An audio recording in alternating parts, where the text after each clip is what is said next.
अस्सलाम वालेकुम क्लास। उम्मीद करता हूँ आप सब खैरियत से होंगे।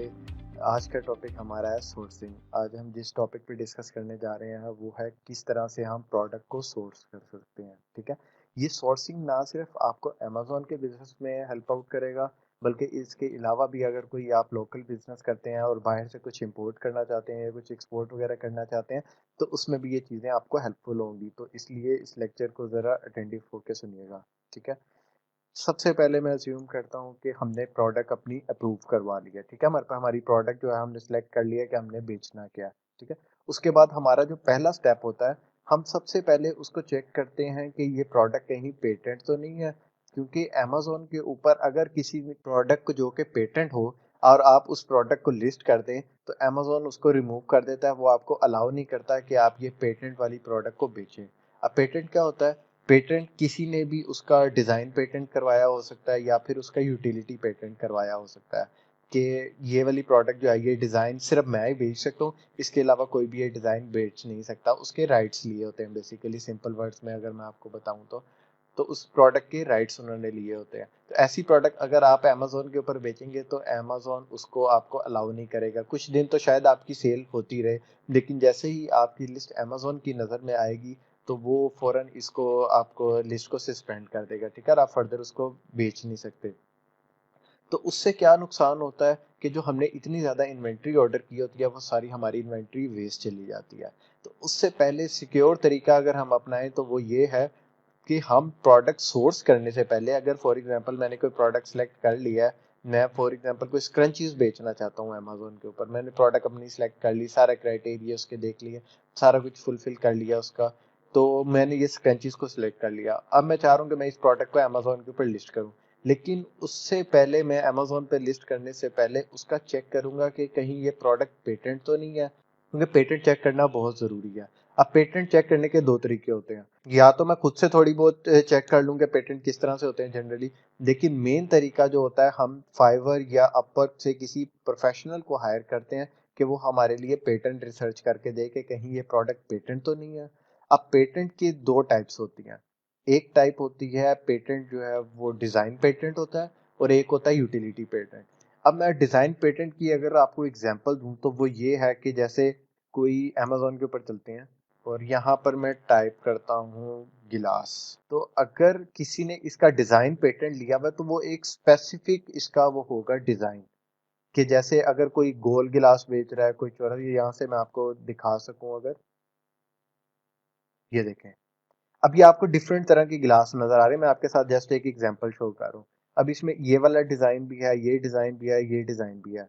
अगर किसी ने इनमें से फॉर एग्जांपल ये वाले डिजाइन का पेटेंट लिया हुआ है, ठीक है, तो आप इस कैटेगरी के अंदर जा सकते हैं, लेकिन आप इस डिजाइन को कॉपी नहीं करेंगे।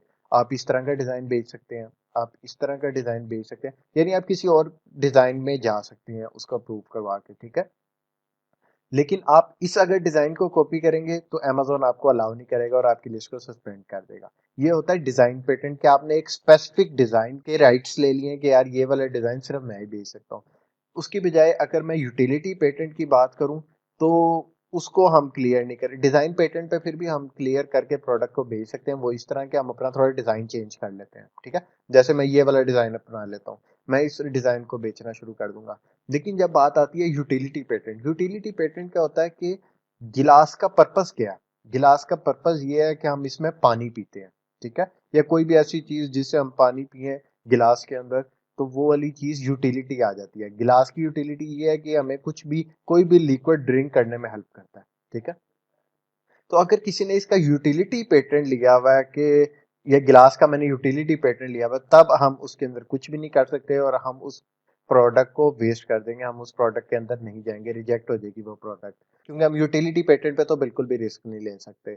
तो सबसे पहले हमने चेक करना है कि वो प्रोडक्ट पेटेंट तो नहीं है। उसके लिए हम बेसिकली गूगल पे भी जाके चेक कर सकते हैं, अपनी एक जनरल सी रिसर्च करें। लेकिन जब आप क्लाइंट के लिए काम कर रहे हो तो आप उससे पहले ये इन्फॉर्म कर दें कि ये प्रोडक्ट का मैं पेटेंट चेक करवाना चाहता हूँ। आप फाइवर पे दो चार लोग हायर करेंगे, प्रोफेशनल्स हायर करेंगे, जो कि आपको टोटल $100 कॉस्ट पड़ेगी, दो तीन अगर आप हायर करते हैं तो आपको उससे ये श्योरिटी हो जाएगी कि आपकी प्रोडक्ट पेटेंट नहीं है। हम भी जब अपनी प्रोडक्ट की तरफ जा रहे होते हैं, जब खुद से प्रोडक्ट लॉन्च करनी होती है, तो प्रोडक्ट का पेटेंट चेक करना मस्ट होता है। इसके बगैर हम प्रोडक्ट लॉन्च नहीं करते। इसी तरह जब आप क्लाइंट के लिए भी काम कर रहे हैं, तो आपने उससे भी अच्छी सर्विसेज प्रोवाइड करनी है।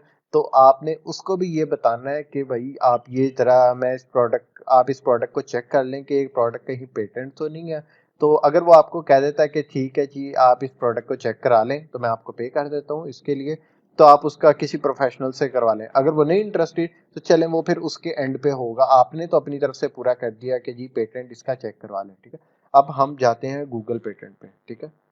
हम गूगल पेटेंट पे जाते हैं, यहाँ पर मैंने क्लिक किया, ठीक है। अब ये गूगल पेटेंट आ गया। मैं कोई भी प्रोडक्ट चेक करना चाह रहा हूँ, फॉर एग्जांपल स्क्रंचीज करना चाह रहा हूँ, ठीक है, कि कहीं ये वाली प्रोडक्ट पेटेंट तो नहीं है।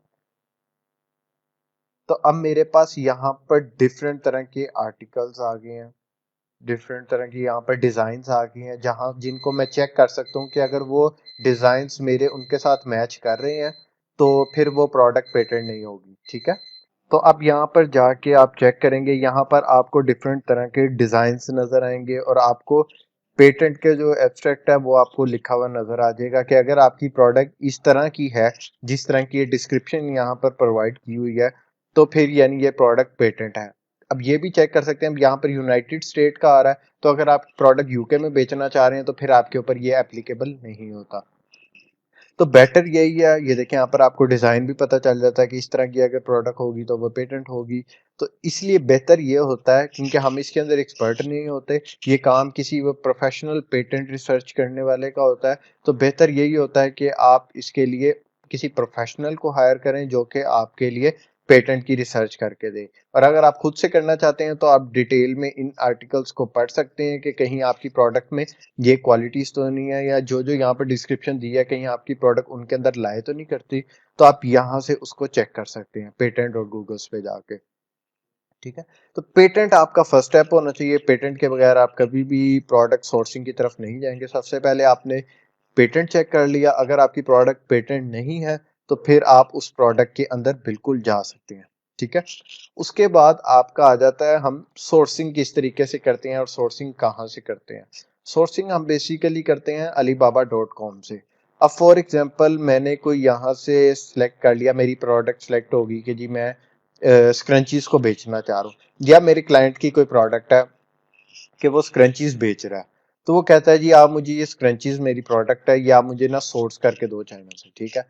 हम alibaba.com के ऊपर आते हैं, यहाँ पर हम टाइप करते हैं स्क्रंचीज। यहाँ मैंने स्क्रंचीज टाइप किया, तो आपके सामने बहुत सारी प्रोडक्ट्स यहाँ पर शो होने लग पड़ी, ठीक है। उससे भी पहला स्टेप आपका ये होता है, जब हम Amazon के ऊपर काम कर रहे होते हैं, तो हमारी ये कोशिश होती है कि हम कंपेटिटर के स्टाइल को कॉपी करें। जो हमारा कंपेटिटर बेच रहा है, हम भी वही प्रोडक्ट बेचें। Amazon पे बेसिकली ट्रेडिंग होती है, हम इनोवेशन की तरफ नहीं जाते कि यार ये डिजाइन बहुत अच्छा है, इसकी क्वालिटी बहुत अच्छी है, तो मैं तो यही डिजाइन बेचूंगा, और अपने से एज्यूम करें जी ये वाला डिजाइन बहुत बिकेगा। ऐसा कुछ नहीं होता। जो आपका क्लाइंट कंपेटिटर जो आपने सेलेक्ट किया हुआ है, जो आपका कंपेटिटर प्रोडक्ट बेच रहा है, जिस डिजाइन की प्रोडक्ट बेच रहा है, तो आपको ये श्योरिटी होती है कि ये डिजाइन बिक रहा है, ठीक है। तो हम उसी डिजाइन को हमेशा कॉपी करते हैं, ना कि अपनी तरफ से कोई इनोवेशन ज्यादा करते हैं, ठीक है। अब यहाँ से फॉर एग्जांपल आपकी प्रोडक्ट सेलेक्ट होगी, आपके पास कीवर्ड्स आ गए इंपॉर्टेंट, ठीक है। तो आप यहाँ से सिलेक्ट कर लेते हैं कि फॉर एग्जांपल मैं इसको कॉपी करना चाह रहा हूँ, ठीक है। मैं इसकी एक पिक्चर भी सेव कर लेता हूँ अपने डेस्कटॉप पे कि मैं ये वाला डिजाइन कॉपी करना चाह रहा हूँ। ये वाला डिजाइन है, ठीक है। अब मैं जाके स्क्रंचीज को ढूंढता हूँ यहाँ पर जो इससे मिलते जुलते डिजाइन सेल कर रहे हैं। अब देखें ये वाली प्रोडक्ट मिलते जुलते डिजाइन है इनके पास, हम इन सब से भी कांटेक्ट कर सकते हैं, ठीक है। लेकिन सप्लायर सेलेक्ट करने का हमारा एक स्पेसिफिक क्राइटेरिया होता है। हम किसी को भी ऐसे ही नहीं कह देते कि भैया आप ये वाली प्रोडक्ट आपसे हम ले लेंगे, ये वो। उसके लिए एक उसकी हिस्ट्री होनी चाहिए कि उसके प्रीवियस हिस्ट्री क्या है, ठीक है। उसकी सोशल प्रोफाइल किस तरह की है, उसके लोगों ने रेटिंग किस तरह की दी हुई है, कब से वो अलीबाबा के ऊपर है, ये सारी चीजें बहुत मैटर करती हैं। आप ये नहीं कर सकते कि किसी ने आज ही अलीबाबा के ऊपर आया तो आप उस पर ट्रस्ट करके आप उसको ऑर्डर प्लेस कर दें। आप कभी भी इस तरीके से नहीं कर सकते, ठीक है। तो अब इसके अंदर हमारा क्राइटेरिया क्या होता है, हमारा क्राइटेरिया ये होता है कि वो सप्लायर्स जिन्हें कम से कम अली बाबा के ऊपर आए हुए 2 साल हो गए हों, ठीक है। वो हमें कैसे पता चलता है? वो यहाँ से हमें पता चल जाता है कि कितने ईयर्स हो गए हैं उसे अली बाबा के ऊपर भेजते हुए। यहाँ पर 11 ईयर्स आ रहा है, इसे 1 ईयर आ रहा है, तो हमारी मिनिमम जो होती है, हम 2 साल वाले सप्लायर को सिलेक्ट करते हैं कि कम से कम उसका टाइम पीरियड जो है 2 साल से वो अमेजोन के ऊपर कर रहा है सेल, ठीक है। उसके बाद आपको ये शो हो रहा है रिस्पॉन्स रेट, ठीक है, कि इस सप्लायर का रिस्पॉन्स रेट कैसा है। अब ये ना हो कि किसी सप्लायर का रिस्पॉन्स रेट बहुत गंदा है, ठीक है, वो दो दो आप उसे आज मैसेज कर रहे हैं, वो 2 दिन बाद जाके आपको रिप्लाई कर रहा है। तो फॉर एग्जांपल आपकी इन्वेंट्री खत्म हो जाती है, आपको अर्जेंट कोई इन्वेंट्री चाहिए, आप अर्जेंटली कोई शिप करना चाहते हैं अपने वेयर हाउस में, तो वो इस तरह का अगर रिस्पॉन्स रेट गलत होगा कि वो 2-2 3-3 दिन बाद जाके आपको रिस्पॉन्स कर रहा है, तो आप मजीद अपना काम उसके साथ नहीं परस्यू कर सकते। तो इसीलिए हम पहले ही वो सप्लायर चूज करते हैं जिसका रिस्पॉन्स रेट मिनिमम कोई 80 to 85% हो, ठीक है। इससे कम वाले के साथ हम काम ही नहीं करते, ठीक है। ये एक फैक्टर हमने देख लिया। उसके बाद जो है, उसको ये गोल्ड का बैच जरूर मिला हो, ठीक है। गोल्ड सप्लायर का बैच उसके पास होना चाहिए। ये शो करता है कि जी ये ऑथेंटिक सप्लायर है। अब गोल्ड का बैच परचेज करने के लिए उन्हें एक अच्छी खासी अमाउंट अली बाबा को पे करनी पड़ती है, फिर उन्हें गोल्ड सप्लायर का बैच मिलता है, ठीक है। ये आपको साथ एक ट्रेड एश्योरेंस का भी बैच होना चाहिए उसके पास। ट्रेड एश्योरेंस क्या होती है? ट्रेड एश्योरेंस ये होती है कि अगर आपने सप्लायर को पेमेंट कर दिया, ठीक है, और उसके पास ट्रेड एश्योरेंस का बैच है, कल को कोई वो आपके साथ फ्रॉड नहीं कर सकता कि आपसे पेमेंट ले ली, आपको इन्वेंट्री नहीं पहुंचा रहा है या कुछ भी आपके साथ फ्रॉड कर रहा है किसी किस्म का। तो अली बाबा ये नहीं होने देता, ठीक है। अली बाबा के पास ये सप्लायर्स की कुछ अमाउंट रिजर्व में पड़ी होती है। तो अगर कोई सप्लायर इस तरह की हरकत आपके साथ करना चाहे, तो अली बाबा के साथ आप इसको केस ओपन कर सकते हैं, और वो आपका जो लॉस है वो आपको पे कर देता है, ठीक है। इसीलिए हम ट्रेड एश्योरेंस की सर्विस को यूज करते हैं। इसके अंदर थोड़े से चार्जेस आपको एक्स्ट्रा पे करने पड़ते हैं, अली बाबा को भी कमीशन पे करना पड़ता है अगर आप ट्रेड एश्योरेंस के थ्रू पेमेंट कर रहे हैं, कि पेमेंट के भी डिफरेंट चैनल होते हैं। आप एलसी के थ्रू कर सकते हैं, आप टीटी के थ्रू पेमेंट कर सकते हैं, या और अगर आप कोई ब्लैक चैनल यूज कर रहे हैं जो कि रिकमेंडेड नहीं होते, अगर आप उस तरीके से कर रहे हैं तो फिर आपकी वो सोर्सिंग सिक्योर नहीं होती। कोई सप्लायर पैसे लेके भाग भी सकता है, ठीक है, वो आपके साथ फ्रॉड भी कर सकता है। तो हम ये प्रेफर करते हैं कि हम ट्रेड एश्योरेंस को यूज करें ताकि हमारे जो पैसे हैं वो बिल्कुल सेफ रहें, ठीक है, और उसके साथ कोई मिसहैप ना हो हमारी इन्वेंट्री के साथ। उसके बाद जो है, ये आपको ये डायमंड के बैच होने चाहिए उसके पास लाजमी। ये क्या होता है? ये आपका परफॉर्मेंस इंडेक्स को शो कर रहा होता है कि किस सप्लायर की कैसी परफॉर्मेंस है, ठीक है। और ये वाले जो डायमंड आपको नजर आ रहा है, ये कम से कम 2 होने चाहिए, ठीक है। ये परफॉर्मेंस इंडेक्स को शो कर रहा होता है कि इसकी क्वालिटी कैसी है, या उसने जो पिछली सर्विसेज दी हैं तो उसमें उसकी कैसी परफॉर्मेंस रही है। ये सारी चीजें हमें पता चल रही होती हैं डायमंड के बैच से। तो हमारा क्या क्राइटेरिया हो गया सप्लायर सिलेक्ट करने का? सबसे पहले कि उसको कम से कम 2 साल हो गए हो अली बाबा के ऊपर सेल करते हुए, ठीक है। फिर उसके पास ये गोल्ड का बैच हो, ट्रेड एश्योरेंस का बैच हो उसके पास, ठीक है, ट्रेड एश्योरेंस वो एक्सेप्ट करता हो एज अ पेमेंट मेथड। उसके अलावा उसके पास ये परफॉर्मेंस इंडेक्स के बैच हो 2, ठीक है, मिनिमम। रिस्पॉन्स रेट उसका अच्छा हो, और कस्टमर फीडबैक भी अगर उसका बेहतरीन होगा, 4.5 से ऊपर होगा, तो इसका मतलब है कि सप्लायर बहुत अच्छा है, हम इसके साथ फर्दर कांटेक्ट कर सकते हैं, ठीक है। इसी तरह आप ये जो जो सप्लायर आपकी उसके अंदर क्राइटेरिया में फुलफिल करें, जैसे अगर मैं अब यहाँ पर एक रैंडमली मैं सेलेक्ट करता हूँ, ये मेरा फॉर एग्जांपल अगर कर रहा है, फिर उसके बाद मैं देखता हूँ कि ये सप्लायर के भी सेम हमारे वही क्राइटेरिया के ऊपर पूरा उतर रहा है, फिर जी मैं ये वाला देख लेता हूँ, इसके पास एक ट्रे उसका बैच है, ठीक है। तो चलो अगर मैं एग्जांपल के तौर पे इसे भी ऐड कर लेता हूँ। फिर इसके पास तो इसका रिस्पॉन्स रेट भी बहुत अच्छा है, गोल्ड का बैच भी है, 7 साल भी हो गए हैं, मैं इसको भी ऐड कर लेता हूँ कंपैरिजन में, ठीक है। तो ये आपके पास एक नीचे कंपैरिजन में ऐड होते जाते हैं। तो अगर आपने इनके साथ कांटेक्ट करना है तो आप कंपेयर पे क्लिक करेंगे, तो ये सारा आपको एक कंपैरिजन शो हो गया इसके अंदर। फिर एक और चीज आपने इसके अंदर देखनी है कि आपका जो सप्लायर है वो कितना, उसकी वर्थ कितनी है। यानी वो कोई छोटा सप्लायर तो नहीं है कि उसने कोई 5-10 वर्कर रखे हुए हैं और वो अपनी इंडस्ट्री रन कर रहा है। आपने कोशिश करनी है कि ऐसे लोगों के साथ ना काम करें, ठीक है। और बाज़ औक़ात ऐसे भी होता है कि कुछ कंपनीज ट्रेडिंग कंपनीज भी होती हैं खाली, जो कि मैन्युफैक्चरर से पकड़ के आपको प्रोडक्ट सेल कर देती हैं। तो उससे ये है, आपको चीज़ कॉस्टली सोर्स होती है। जैसे ये ट्रेडिंग कंपनी है, ये मैन्युफैक्चरर भी है साथ, यानी ये खुद मैन्युफैक्चर कर रहा है, फिर ये भी मैन्युफैक्चरर है। तो आपकी प्रेफरेंस ये होनी चाहिए कि आप मैन्युफैक्चरर के साथ राब्ता करें, क्योंकि ट्रेडिंग जो है एक और थर्ड पार्टी बीच में इंक्लूड हो जाती है। तो उससे ये आपका प्रॉफिट मार्जिन जो है वो और कम हो जाता है, ठीक है। उसने भी अपना कुछ कमीशन, जाहिर बात है, रखना होता है अपने, वो सप्लायर से सोर्स करके मैन्युफैक्चरर से फिर आपको देना है, उसने अपना भी बीच में कमीशन रखना है। तो ट्रेडिंग कंपनीज को थोड़ा अवॉइड करें, ठीक है। फिर उसके बाद आपको यहाँ से एक आइडिया हो जाता है कि कंपनी की वर्थ कितनी है। अब ये 11 से 50 लोगों की वर्थ है, इसने इतने एम्प्लॉयज रखे हुए हैं, तो इसका मतलब ये ठीक कंपनी है। अगर किसी ने 2-4 एम्प्लॉयज सिर्फ रखे हुए हैं तो वो कंपनी के साथ हम परस्यू नहीं करते। यहाँ से फिर आप उनके साथ कांटेक्ट कर सकते हैं, यहाँ से उनके साथ चैट भी कर सकते हैं, उनका मैसेज लीव कर सकते हैं। आगे हम देखेंगे कि किस तरीके से हम सप्लायर के साथ कांटेक्ट करते हैं, क्या हमारा फॉर्मेट होना चाहिए, कौन सा पैटर्न यूज करते हैं, वो आगे हम अभी देखते हैं सारा। तो ये हमारा सप्लायर वेटिंग का हो गया कि किस तरीके से क्या क्या चीजें हम देखते हैं जब हम सप्लायर सेलेक्ट कर रहे होते हैं। हमारा क्राइटेरिया क्या होता है सप्लायर सेलेक्ट करने का, तो ये हमारा क्राइटेरिया। इसके बाद एक और हमारा होता है तरीका जिससे हम करते हैं। हम ये देखिए, यहाँ पर मैं अपने माई अलीबाबा के अंदर जाके मैंने अपना एक लॉगिन बना लिया, ठीक है, साइन अप कर लिया अलीबाबा के ऊपर। ये फ्री में होता है, आप आराम से कर सकते हैं। अलीबाबा के ऊपर आया, यहाँ पर एक ऑप्शन आ रही है सबमिट RFQ। अब RFQ क्या होता है? RFQ होता है, पहले जो हमने तरीका यूज किया वो हमने इंडिविजुअली सबको जाके कांटेक्ट किया, सबके जो हमें लग रहा था कि जिनके पास ये प्रोडक्ट पड़ी हुई है, उनसे जाके मैंने इंडिविजुअली कांटेक्ट किया कि यार ये आपके पास प्रोडक्ट है, आप क्या इसका रेट दे रही है, वो इंडिविजुअली मैं उसके साथ बात कर रहा हूँ, ठीक है।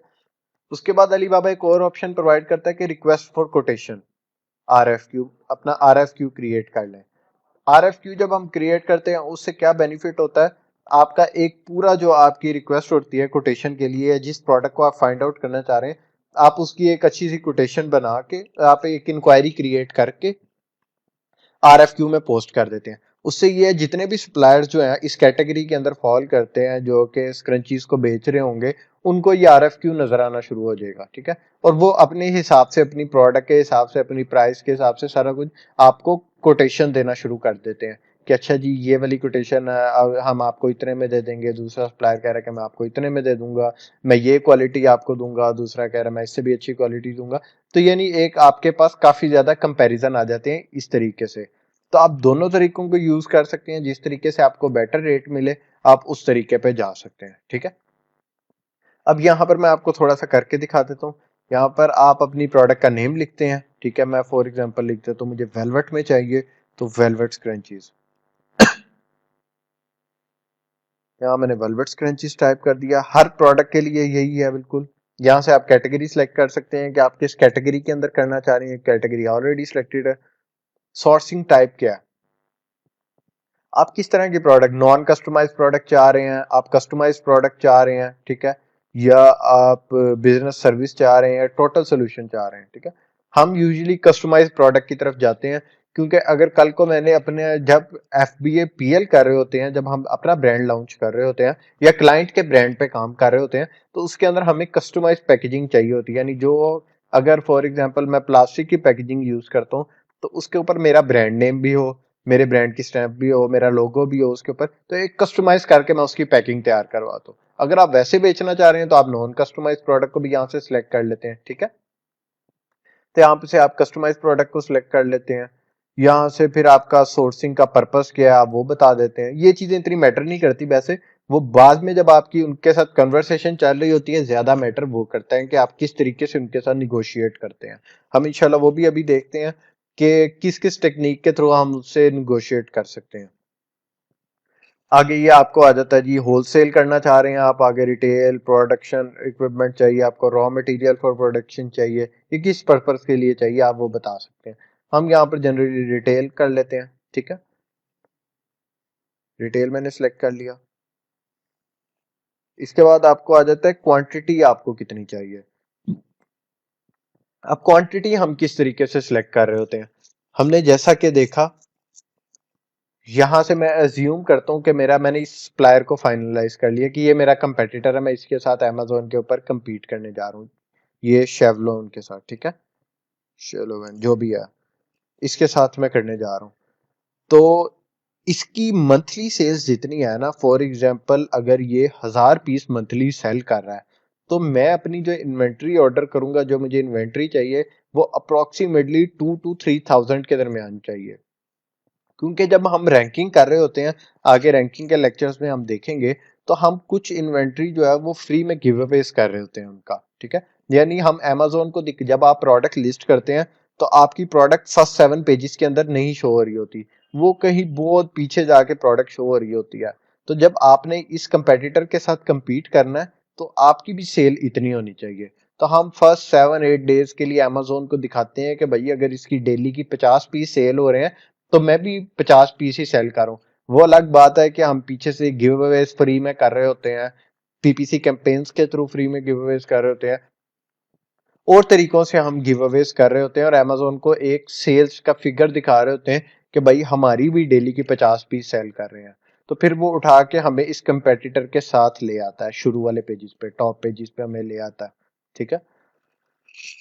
तो इस वजह से हमने इन्वेंट्री अपनी वो रखनी है, क्योंकि आधी इन्वेंट्री तो हमारी ब्लीडिंग में चली जाएगी, यानी कि हम फ्री गिवअवेज कर रहे हैं। तो हमारे पास बाकी भी स्टॉक होना चाहिए एक ही बार, ताकि हम आउट ऑफ स्टॉक ना हो जाए लॉन्चिंग के दौरान। तो हम इसीलिए एस्टिमेट जो हम रखते हैं, वो अगर 1000 इन्वेंट्री है, तो हम 2 से 3 हजार कम से कम इन्वेंट्री को ऑर्डर करते हैं। ये आप अपने क्लाइंट को बताएंगे। लेकिन अगर आपको क्लाइंट कहता है कि नहीं जी मैं 1000 ही मंगवाना चाहता हूँ, तो आप उसे कभी भी फोर्स नहीं करेंगे, आपने उसकी बात ही हमेशा मानी, कभी भी अपनी राय को उसकी राय पे इम्पोज नहीं करना आपने, वरना वो आपके साथ नहीं चल पाएगा, ठीक है। आप उसे अच्छा मशवरा दें कि जी ये हमें इतनी इन्वेंट्री चाहिए इस चीज के लिए, अगर वो एग्री करता तो ठीक है, अगर नहीं एग्री करता तो आपने उसे फोर्स नहीं करना, ठीक है। तो क्वांटिटी करने का भी हमारा ये एक तरीका होता है कि पहले हम कम क्वांटिटी से शुरू करते हैं। फॉर एग्जांपल मैं यहाँ पर लेके चलता हूँ, मुझे 2000 की क्वांटिटी चाहिए, मैं यहाँ पर पहले 500 की इन्वेंट्री डालूंगा। उससे ये फायदा होगा कि 500 पे जो मुझे रेट मिलेगा ना, अगर फॉर एग्जांपल कोई ये क्रंचीज में वो सोर्स कर रहा हूँ, तो मुझे $3 में मिल रही है 500 में, ठीक है। अगर मैं 500 पीस मंगाता हूँ, तो मुझे $3 में मिल रहे हैं 500 पीस, यानी पर पीस $3 होगा। लेकिन फिर मैं उससे कहता हूँ कि यार अच्छा ठीक है, 500 क्वांटिटी पे तुमने मुझे $3 दिया, अगर मैं अपनी थोड़ी क्वांटिटी इंक्रीज कर देता हूँ, यानी मैं और अगर तुमसे क्वांटिटी ले लेता हूँ, फिर बताओ मुझे क्या रेट दोगे, ठीक है। जिस तरह हम लोकली भी यूं कर रहे होते हैं कि हम अपनी क्वांटिटी बढ़ा के रेट निगोशिएट कर रहे होते हैं। तो फिर वो आप कहते हैं जी मैं 1000 अगर आपसे लेना चाहूँ, तो आप मेरे साथ क्या रेट देंगे, ठीक है। तो उस तरीके से आप फिर अपनी क्वांटिटी आहिस्ता आहिस्ता बढ़ाते जाते हैं। उससे ये है कि आपको रेट को निगोशिएट आप कर लेते हैं। फॉर एग्जांपल 3 पे था, तो आप एंड पे उसके साथ क्वांटिटी इंक्रीज कर करके जो आपकी रिक्वायर्ड क्वांटिटी है, वहां तक जाते हुए आप काफी रेट को निगोशिएट कर लेते हैं।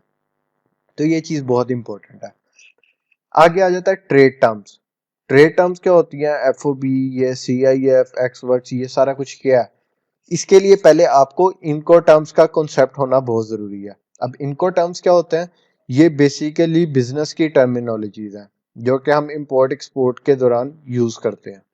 ये मैं आपको चार्ट से दिखा देता हूँ कि क्या क्या होती हैं और इन्हें हम क्यों यूज करते हैं इंपोर्ट के दौरान।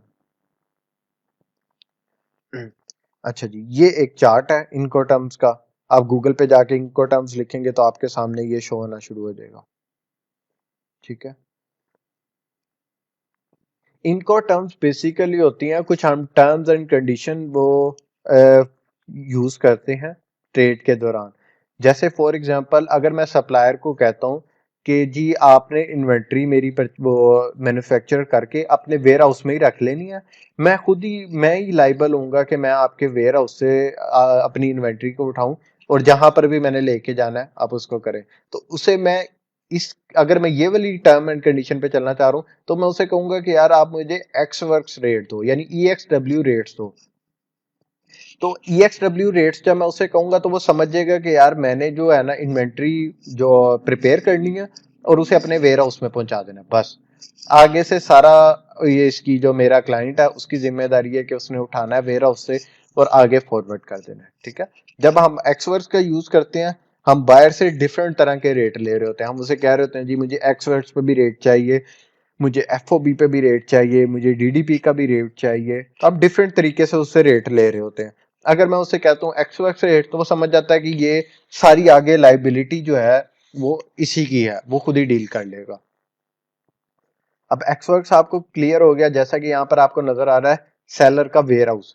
यहां तक की सेलर की वो लाइबिलिटी होती है, सप्लायर की लाइबिलिटी होती है कि वो अपने वेयर हाउस तक पहुंचा देगा, बाकी हमने ही वहां से उठाना है। आगे सारी ये शिपिंग हमने किस तरीके से करनी है, आगे सारी लाइबिलिटी हमारी है। ठीक है। उसके बाद अगर वो कहता है, जो हमारी इसके अंदर यूजली टर्म्स यूज होती हैं वो होती हैं एक्सवर्क्स, हम ज्यादातर यूज करते हैं, एफओबी यूज करते हैं। ठीक है। फिर उसके बाद हम यूज कर रहे होते हैं डीडीपी यूज कर रहे होते हैं, और C I P C P T use कर रहे होते हैं ज्यादातर। लेकिन मोस्टली जो चल रही होती हैं ये तीन हो रही होती हैं, एक्सवर्क, एफओबी और डीडीपी। एक्सवर्क में जैसे आपको समझ आ गया कि सप्लायर सिर्फ प्रोडक्ट को मैन्युफैक्चर करके अपने वेयर हाउस में रख देगा और आपको बता देगा कि भाई इन्वेंट्री रेडी हो गया, इसको यहाँ से उठा लो। तो हम किसी थर्ड पार्टी फ्रेट फॉरवर्डर को ऐड करते हैं, तो उसे हम कहते हैं कि भाई ये इन्वेंट्री है, यहाँ से उठा के मुझे अमेजोन के वेयर हाउस तक पहुंचा दो, तो उसके जो आप चार्जेस लोगे वो हमें बता दो। ठीक है। उसके बाद आ जाता है जी एफओबी। एफओबी होता है फ्री ऑन बोर्ड या फ्रेट ऑन बोर्ड। एफओबी के अंदर क्या होता है, अगर मैं सप्लायर को कहता हूँ कि भाई मुझे जो इन्वेंट्री चाहिए वो एफओबी रेट पे चाहिए, आप जो मुझे रेट कोट करो इन्वेंट्री का वो एफओबी हो, तो वो क्लाइंट समझ, सप्लायर समझ जाता है कि भाई मैंने प्रोडक्ट को मैन्युफैक्चर करना है, उसके बाद मैंने उसे पोर्ट तक लेके जाना है। पोर्ट तक लेके जाने के तक जितने भी खर्चे आएंगे, यानी बीच में जो ट्रांसपोर्टेशन का खर्चा आएगा, या जो भी पोर्ट तक पहुंचा, जो उसके पास पोर्ट है, या जो भी हमारी उसके साथ एग्री हो जाता है कि आपने शेंजन पोर्ट तक पहुंचाना है या किसी भी पोर्ट तक आपने पहुंचाना है, तो आपकी जो उसके दरमियान सारी लाइबिलिटीज आएंगी, जो जो खर्चे होंगे वो आपने खुद ही बेयर करने हैं और आप हमें एक रेट दे दो। तो उसके अंदर ये होता है सप्लायर हमें हमारी पोर्ट तक लाके माल पहुंचा देता है, उसके बाद आगे हम खुद ही उसे हैंडल करते हैं। हम किसी फ्रेट फॉरवर्डर को कहते हैं कि भाई क्लियर करवा लो, आगे इसे बाय सी मूव करना है या बाय एयर मूव करना है, आप उसे मूव करके हमारे वेयर हाउस तक पहुंचा दो। ठीक है। ये एफओबी होता है। इसके बाद आ जाता है जी सीपीटी और सीआईपी। सीपीटी होता है कि आपने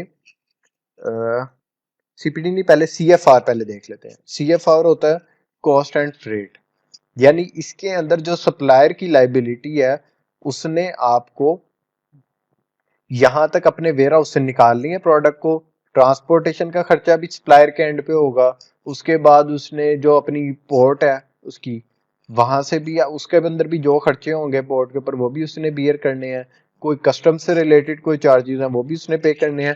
फिर उसके बाद अगर हमारी उससे बाय सी की बात हुई है, तो बाय सी जो उसका खर्चा आएगा वो भी उसने बियर करना है, या बाय एयर अगर मूव कर रहा है तो उसका भी खर्चा उसने बियर करना है, और उसने हमारी डेस्टिनेशन पोर्ट तक पहुंचा देना हमें कि भाई ये यहाँ तक पहुंच गया, आगे आप खुद ही इसके लायबल हो।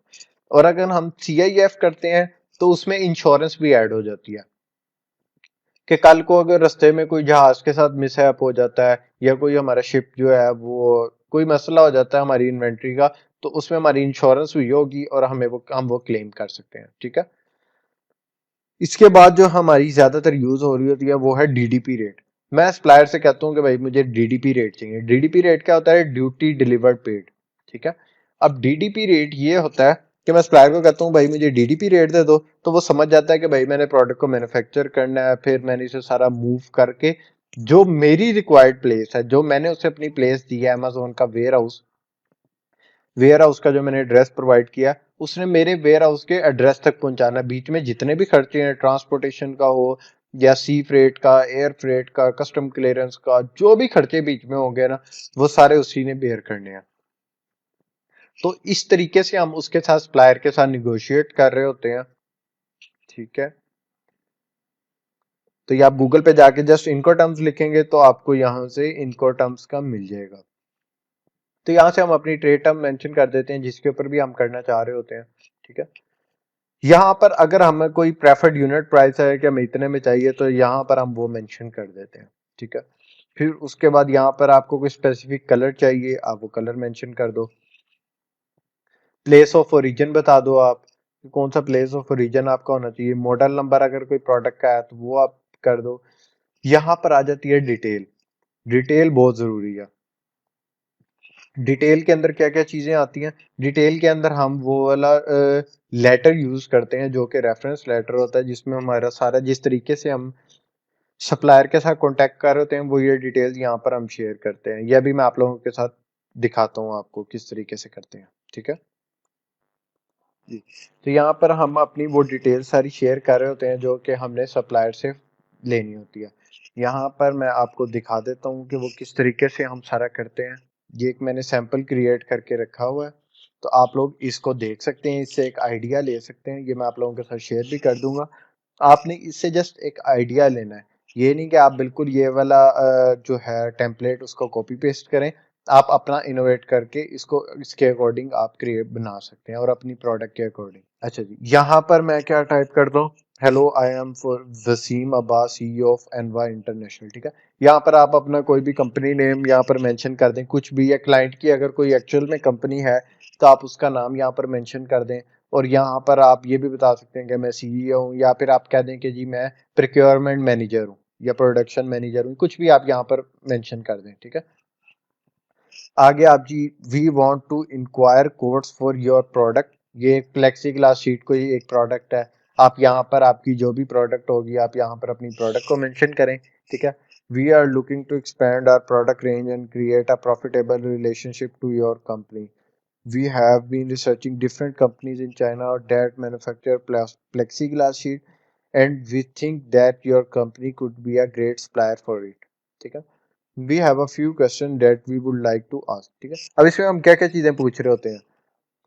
What type of packaging do you usually use for this product? वो आपको बताएगा कि जी मैं इस तरह की प्लास्टिक की पैकेजिंग यूज करता हूँ या गत्ते की पैकेजिंग यूज करता हूँ।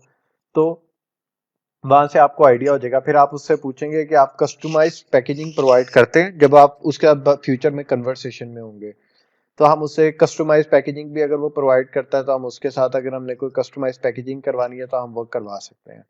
फिर उसके बाद हम पूछते हैं कि आपका लीड टाइम कितना है, कि how long does it take to manufacture once an order has been placed, यानी आप कितना टाइम लेते हैं। ये चीजें हमारे लिए जानना बहुत जरूरी है कि ये ना हो कि अब हम कुछ भी रैंडमली किसी के साथ कर लें कि जी आप हमारी इन्वेंट्री भेज दो और आगे हम आउट ऑफ स्टॉक हुए पड़े और वो कहें जी हमें तो 2 महीने लगते हैं मैन्युफैक्चर करने में। तो इस तरह से नहीं होता, हम पहले देख लेते हैं कि उनको मैन्युफैक्चर करने में कितना टाइम लग जाता है। उसके बाद आया था जी, what is the product per unit cost including. आप इस तरह भी डायरेक्टली भी पहले कर सकते हैं सारा। यहाँ पर आप जो रिक्वायर्ड आपके यूनिट है इस तरह की स्लैब्स बना के 100 टू 500, 500 टू 1000, 1000 टू 5000 अगर पीसीज हो तब आपका क्या रेट होगा। और बाद में जब आप उनके साथ कन्वर्सेशन में हो वी चैट के ऊपर या इसके ऊपर अली बाबा के ऊपर, तब भी आप उनसे रेट बढ़ा के देख सकते हैं। ठीक है, फिर उसके बाद what method of payment do you accept. आप मेथड ऑफ पेमेंट पूछते हैं। फिर is it possible to put our logo on your product और product packaging, if so what is the cost. ठीक है, आप सारा ये भी पूछेंगे कि वो कस्टमाइज प्रोडक्ट कस्टमाइज पैकेजिंग भी प्रोवाइड करते हैं कि नहीं। Note, what are your sample term. अब सैंपल क्या होते हैं, जब हमने अपनी प्रोडक्ट किसी सप्लायर को फाइनलाइज किया है कि यार ठीक है इसका रेट मुझे कुछ मुनासिब लग रहा है और क्वालिटी भी इसकी ये क्लेम कर रहा है कि बहुत अच्छी है, तो फिर हम उससे पहले सैंपल ऑर्डर करते हैं। अगर आप अपनी प्रोडक्ट लॉन्च करना चाह रहे हैं तो आप अपने पास सैंपल ऑर्डर कर लेंगे और उसकी क्वालिटी को अच्छे तरीके से चेक करेंगे, उस सैंपल को अब्यूज करेंगे। जैसे ये स्क्रंचीज हैं तो आप पोनियो को अच्छी तरीके से स्ट्रेच करके देखेंगे, उन्हें वॉश करके देखेंगे, सारा कुछ देखेंगे कि कैसी क्वालिटी है इसकी, अच्छी तरह अब्यूज करके। अगर आप सप्लायर के लिए कर रहे हैं कि सैंपल ऑर्डर कर रहे हैं तो आप सप्लायर से पूछ लेंगे कि मैं अपने पास सैंपल मंगवा लूं या आप अपने पास मंगाना चाहते हैं। अगर वो कहते कि जी मैं अपने पास ही मंगा लेता हूँ तो आप उसके पास उसे शिप करवा देंगे सैंपल को। ठीक है, और अगर वो कहता है कि जी मैं इंटरेस्टेड ही नहीं हूँ, सैंपल रहने दें, आप ऐसे ही प्रोसीड करें, सैंपल में बहुत टाइम वेस्ट हो जाएगा, तो आप फिर वैसे ही प्रोसीड कर लेंगे, लेकिन आपने पहले उसे बताना लाजमी है। फिर उसके बाद आ जाता है, can I get a code for the product to be FOB as well. यहाँ पर आप अपनी इनको टर्म्स ही मेंशन कर सकते हैं तीनों के, मैं एक्सवर्क्स पे भी चाहिए मुझे रेट, ईएक्सडब्ल्यू पे भी चाहिए, एफओबी पे भी चाहिए, डीडीपी पे भी चाहिए। फिर आपको तीनों पे डिफरेंट रेट मिल जाएगा। नीचे आपको कर्टियस पैराग्राफ लिख देते हैं, would be very grateful if you contact us with answer to the above questions as well as an additional policy that may need to know। ठीक है, ये सारी आप लिख देंगे, नीचे आप अपना नाम लिख देंगे। तो इस तरह से आप सप्लायर के साथ कांटेक्ट कर रहे होंगे। ठीक है, यहाँ पर भी आपने जो, अगर आपकी कोई पिक्चर्स आपके पास पड़ी हुई हैं प्रोडक्ट की, जैसे हम स्क्रंचेस में कर रहे थे ये वाले के साथ, तो यहाँ से हम इसकी ये पिक्चर्स को कॉपी करेंगे और उसको दे देंगे कि जी हमें ये वाली प्रोडक्ट चाहिए। फिर उसके बाद आप यहाँ पर आपके पूछ रहा होगा सप्लायर कैपेबिलिटी, सर्टिफिकेशंस अगर आपको कोई चाहिए आप वो उससे पूछ लोगे। ठीक है, ये देखें ये सारी सर्टिफिकेशंस होती हैं। फिर उसके बाद शिपिंग पेमेंट किस तरह है, डेस्टिनेशन आप बता देंगे कि जी आप यूएस में मंगवाना चाह रहे हैं, जिस भी कंट्री के अंदर आप मंगवाना चाह रहे हैं आप वो डेस्टिनेशन कंट्री यहाँ पर ऐड कर देंगे। शिपिंग मेथड यहाँ पर आप पूछ लेंगे कि जी सी फ्रेट से मंगाना चाह रहे हैं, लैंड फ्रेट से मंगाना चाह रहे हैं, एयर फ्रेट या एक्सप्रेस डिलीवरी यूज करना चाह रहे हैं। यहाँ पर आपके पास पेमेंट टर्म्स की ऑप्शन होती है, आप कोई भी पेमेंट टर्म्स सेलेक्ट कर लेते हैं। अब यहाँ पर यूजुअली हम टीटी कर देते हैं और बाद में उससे हम फिर वो ट्रेड एश्योरेंस की बात कर रहे होते हैं। यहाँ से आप सबमिट करेंगे तो आपका जो है वो RFQ आपको नजर आना शुरू हो जाएगा। ठीक है, अब यहाँ से हम बैठ जाते हैं और फिर वो आपके साथ सप्लायर कांटेक्ट करना शुरू कर देंगे आपके अलीबाबा के ऊपर। फिर जब आपको कोई भी सप्लायर, जब हमने RFQ सबमिट किया होगा या इंडिविजुअली आपने किसी के साथ कांटेक्ट किया होगा, तो उसके जो मैसेजेस आएंगे ये आपको मैसेजेस वाले फॉर्म में नजर आने लग पड़ेंगे। ठीक है, फिर उसके बाद आप उनके साथ उनसे वी चैट का नंबर भी ले लेते हैं। अच्छा, वी चैट में एक प्रॉब्लम आ रही होती है कि आप वी चैट का अकाउंट डायरेक्टली नहीं ऐसे बना लेते, जैसे कि आप व्हाट्सएप का अकाउंट बना लेते हैं इजीली, या किसी और इस तरह की सर्विस यूज करके उन पे अकाउंट बना लेते हैं। वी चैट के ऊपर आपको वेरिफिकेशन करवानी पड़ती है। आपको एक, जब आप अकाउंट बना रहे होते हैं तो आपको एक QR कोड मिलता है जो कि आप उसी से ही स्कैन करवा सकते हैं, जो कि ऑलरेडी वी चैट का यूजर होता है। क्योंकि यहाँ पर जब हम सप्लायर के साथ बात कर रहे होते हैं ना, तो बड़ा टाइम लगता है उसके अंदर। ये देखिए यहाँ पर भी आपको जब मैनेज RFQ आपको आ जाता है कि जो आपने RFQ किया होता है उससे रिलेटेड आपको जो कोटेशंस आ रही होती हैं, आप यहाँ पर मैनेज RFQ में देख सकते हैं। अच्छा, हम वी चैट की बात कर रहे थे। वी चैट में आपको QR कोड मिलेगा, आप उनसे ही सिर्फ स्कैन करवा सकते हैं जो कि ऑलरेडी वी चैट के ऊपर काम कर रहे हैं या जो जिनका वी चैट के ऊपर अकाउंट है।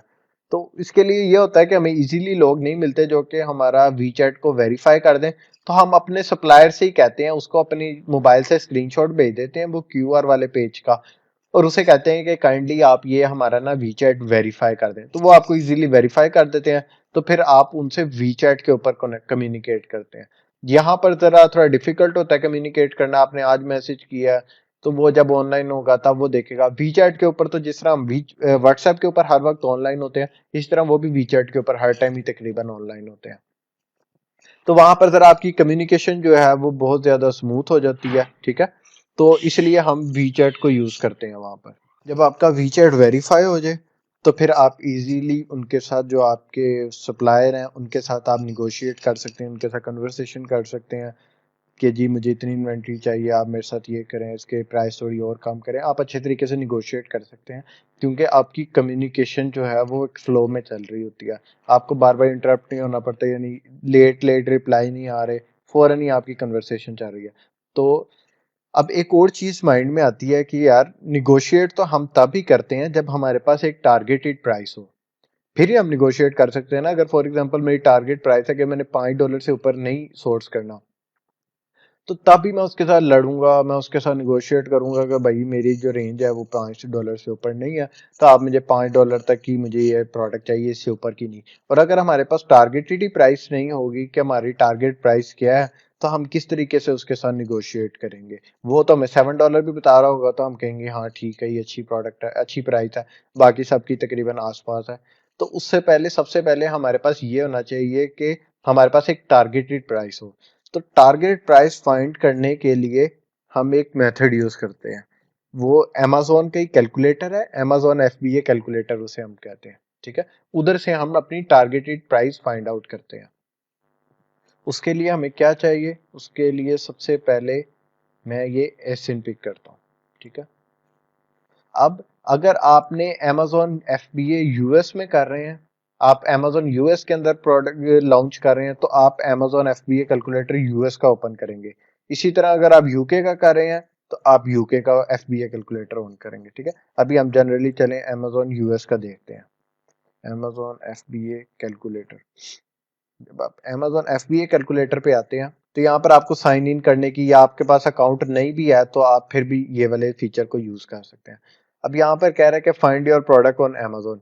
यहाँ पर हम प्रोडक्ट का एस इनपुट करेंगे जो कि यहाँ पर आपको नजर आ रहा है और आप नीचे भी देख सकते हैं, ठीक है। यहाँ पर मैंने एस इनपुट किया और सर्च कर दिया।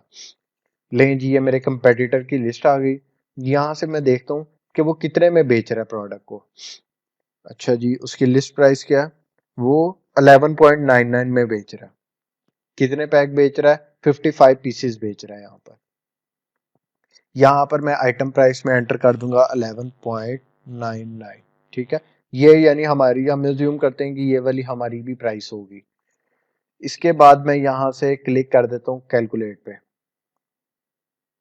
ठीक है। तो यहाँ पर मुझे पता चल रहा है कि अमेजोन की फीसिस इसमें क्या क्या है, क्योंकि जब हमने अपना प्रॉफिट मार्जिन कैलकुलेट करना है ना, हमें पता होना चाहिए कि किस प्राइस के ऊपर हमारा क्या प्रॉफिट मार्जिन है और किस प्राइस पे अमेजोन कितने हमसे पैसे ले रहा है। अब अगर 11.99 की प्रोडक्ट है तो उस पर उसने मुझे बता दिया कि अगर आप एफबीए कर रहे हैं तो अमेजोन पे सेलिंग फीस जो है वो $1.80 है, ठीक है। ये अमेजोन के खाते में चली जाएगी। फिर जो फुलफिलमेंट बाय अमेजोन फीस है जो कि वो आपके बिहाफ पे फुलफिल कर रहा है, वो $3.48 है, ठीक है। फिर उसके बाद जो स्टोरेज चार्जेस हैं वो $0.25 है पर प्रोडक्ट के लिए, ठीक है। अब आपने एक चीज से कंफ्यूज नहीं होना, अब यहाँ पर वो 55 पीसेस सेल कर रहा है, ठीक है। एक पैकेट के अंदर, यानी वो जो एक पैक सेल कर रहा है उसमें 55 पीसेस है। तो हम ये जो कंप्लीट कैलकुलेट कर रहे हैं ये 55 पीसेस के लिए कर रहे हैं, ना कि एक पीस के लिए। हम पूरे पैक के लिए यहाँ पर कैलकुलेशन कर रहे हैं, ठीक है। अब यहाँ पर हम हिट एंड ट्रायल मेथड से चेक करते हैं कि अगर हमारी प्राइस ये हो तो उस पर हमारा कितना प्रॉफिट मार्जिन बनेगा, अगर फ्लॉ प्राइस है तो हमारा क्या प्रॉफिट मार्जिन बनेगा। एक चीज मैं आपको बता दूं कि आपका जो मिनिमम जो नेट प्रॉफिट मार्जिन है ना, वो कम से कम जो है वो 25% होना चाहिए। इससे कम होगा तो फिर आपको फायदा नहीं है, क्योंकि जब आप लॉन्च कर रहे होते हैं तो आपने पीपीसी भी लगाई होती है, तो उसके भी एक्सपेंसेस होते हैं और भी तरह तरह के एक्सपेंसेस होते हैं। तो हमारा कम से कम मार्जिन जो है ना वो 25% होना चाहिए, फिर हम अच्छा सर्वाइव कर सकते हैं। तो चलें, यहाँ पर मैं एज्यूम करता हूँ कि मेरी जो प्रोडक्ट कॉस्ट है वो $2 है, ठीक है। और जो मेरी शिपिंग कॉस्ट है वो है $1। ये भी मैंने पहले से एज्यूम किया खुद से, ठीक है। तो इस पे मेरा क्या प्रॉफिट मार्जिन बन रहा है? इस पे जी मेरा 28% बन रहा है। यानी अगर मुझे जो है सेफली $3 से ऊपर नहीं जाना, $3 के अंदर टोटल मेरी जो कॉस्ट है, जो शिपिंग भी जिसमें इंक्लूड है, जिसमें प्रोडक्ट की कॉस्ट भी इंक्लूड है, यानी लैंडिंग कॉस्ट जो है, लैंडिंग कॉस्ट क्या होती है? उसमें आपकी प्रोडक्ट कॉस्ट भी होती है, उसमें आपकी शिपमेंट कॉस्ट भी होती है। तो अमेजोन के वेयर हाउस तक पहुंचाने के लिए अगर मुझे ये $3 में प्रोडक्ट सोर्स हो जाती है कि उसमें प्रोडक्ट की प्राइस भी इंक्लूड है और शिपिंग भी इंक्लूड है, तो फिर मैं इस प्रोडक्ट के ऊपर जा सकता हूँ बिल्कुल। तो ये मेरी प्रोडक्ट की टारगेटेड प्राइस यहाँ से मुझे पता चल गई कि मेरी टारगेटेड प्राइस $3 है। $3 के ऊपर मेरा 28% प्रॉफिट मार्जिन बन रहा है। अब मैं सप्लायर के साथ, अगर सप्लायर मुझे $5 की प्राइस दे रहा है टोटल डीडीपी की, जिसमें शिपिंग भी इंक्लूड है और आइटम की प्राइस भी इंक्लूड है, $5 दे रहा है, तो मैं उसके साथ निगोशिएट करूंगा कि भाई नहीं, मुझे $3 में ही चाहिए, इससे ऊपर मैं नहीं अफोर्ड कर सकता। तो अगर तो वो एग्री हो जाता तो ठीक है, हम उससे फिर सैंपल ऑर्डर कर लेते हैं, उसकी क्वालिटी वगैरह चेक कर लेते हैं और फ्यूचर में उसके साथ ऑर्डर प्लेस कर देते हैं। लेकिन अगर वो कहता है कि नहीं, मैं $4 से कम नहीं दे सकता, तो फिर हम किसी और सप्लायर की तरफ मूव कर जाते हैं। हम उसके नहीं करते, क्योंकि हमें पहले से ही अपना प्रॉफिट मार्जिन पता है कि अगर मैं $3 से ऊपर गया तो फिर मेरा प्रॉफिट मार्जिन डिस्टर्ब हो जाएगा। तो इसीलिए हमने यहाँ पर, आप हिट एंड ट्रायल करके भी देख सकते हैं, $1 करके भी देख सकते हैं उस पर क्या बन रहा है। $3 अगर मैं यहाँ पर टाइप करता हूँ, $3 अगर मेरी प्रोडक्ट कॉस्ट और $1 शिपिंग कॉस्ट है, तब मेरा क्या प्रॉफिट मार्जिन, तब मेरा 20 पे चला जाएगा। तो ये तो मैं अफोर्ड नहीं कर सकता। तो चले, अगर मैं और कम करके देखता हूँ, 2.5 पे आता हूँ, तो उस पर देखता हूँ क्या रिस्पॉन्स बनता है। तो ये भी 2.5 पे भी चलो एक्सेप्टेबल है, यानी टोटल मैं 3.5 से नीचे नहीं जा सकता, ज्यादा नहीं जा सकता। 3.5 मेरी डेडलाइन है। अब मैं सप्लायर के साथ जब वीचैट के ऊपर निगोशिएट करूंगा तो मैं उससे कहूंगा कि भाई देखें, ये जो पहली मैं इन्वेंट्री आपके से मंगवा रहा हूँ ये मेरी एक टेस्ट सैंपल है, यानी इसके बाद मैं मजीद भी आपके साथ काम करना चाहता हूँ। ये जो भी हम टेक्टिक्स यूज करते हैं निगोशिएट के लिए, कि अभी फ्यूचर में सिर्फ हमने ये जो 3,000 की इन्वेंट्री है सिर्फ एक टेस्ट है, फ्यूचर में हम आपको मजीद ऑर्डर देंगे।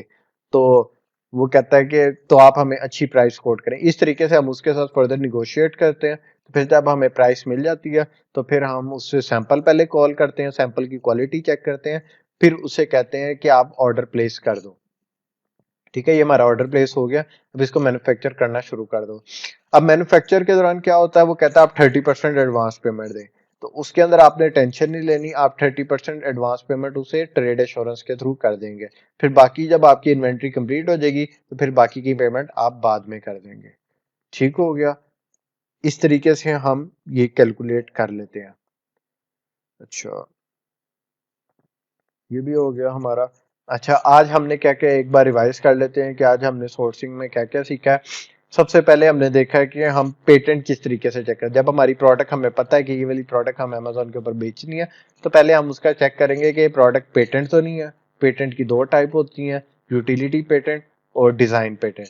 हम वो किसी प्रोफेशनल से चेक कर लेते हैं। ठीक है, फिर उसके बाद हम देखते हैं कि सोर्सिंग के लिए जो है हम अलीबाबा यूज कर रहे हैं, अलीबाबा से हम किस तरीके से सोर्सिंग करते हैं। फिर उसके बाद हमने देखा कि हमारे सप्लायर का क्राइटेरिया क्या होना चाहिए, कौन कौन सी चीजें हैं जो हमने सप्लायर सेलेक्ट करते हुए देखनी है, कि उसकी हिस्ट्री क्या होनी चाहिए, कितनी देर से वो अलीबाबा के ऊपर सेल कर रहा है, उसके पास कौन कौन से बैजेस हैं, ट्रेड एश्योरेंस में वो काम कर रहा है कि नहीं, उसका परफॉर्मेंस इंडेक्स कैसा है, गोल्ड बैच उसके पास है कि नहीं है। ठीक है, ये चीजें हमने चेक करनी है। फिर उसके बाद हमने देखा कि हमने वो आरएफक्यू किस तरीके से सबमिट करना है, रिक्वेस्ट फॉर कोटेशन। वो हमने देखा कि यहाँ से जाके हमने सबमिट आरएफक्यू करना है, वहां पर हमने पूरी डिटेल्स को फिल आउट करना है, वहां पर अपनी प्रोडक्ट की पिक्चर्स देनी है और उनसे अपनी जो रिक्वायरमेंट है वो सारी डिस्कस करनी है। फिर हमने देखा ये लेटर फॉर सप्लायर, ये देखा है कि हमने किस तरीके से उसके साथ कांटेक्ट कर सकते हैं, यहाँ पर वो सारी इंफॉर्मेशन हमने देखी। ठीक है, फिर हमने देखा इनको टर्म्स कौन कौन सी होती हैं, किन टर्म्स के ऊपर हम उनके साथ निगोशिएट कर रहे होते हैं। एक्सवर्क्स टर्म क्या होती है, एफओबी क्या होती है, डीडीपी क्या होती है, आप ये सारी भी देख सकते हैं। ठीक है, ये वाली हमने सीखी। फिर उसके बाद हमने देखा कि जब हमारा प्रोडक्ट फाइनलाइज हो जाती है कि सप्लायर से हमारा निगोशिएट भी हो, फिर हमने देखा कि निगोशिएट किस तरीके से करना है। वो हमने देखा कि निगोशिएट के लिए पहले ये वाला टेम्पलेट भेजना है, फिर उसके साथ हमने वी चैट वेरीफाई करके वी चैट पे उसके साथ कम्युनिकेट करना है कि आप हमें ये हमारी जो प्राइस है वो ली दें आप। ठीक है, और उससे पहले हमने एफबीए कैलकुलेटर भी देख लिया कि किस तरीके से हम अपनी टारगेटेड प्राइस फाइंड आउट करेंगे। ठीक है, निगोशिएट भी हो गया, प्रॉफिट मार्जिन भी हमने किस तरीके से कैलकुलेट करना है ये भी हमने देख लिया, वी चैट पे भी सारा। तो ये आज का हमारा टोटल लेक्चर था। सारी चीज़ें हमने सोर्सिंग से रिलेटेड जितनी भी होती हैं वो सारी हमने कवर कर ली। बाकी इसके अलावा आपकी जो भी क्वेरीज होंगी आप मेरे से पूछ सकते हैं। ठीक है।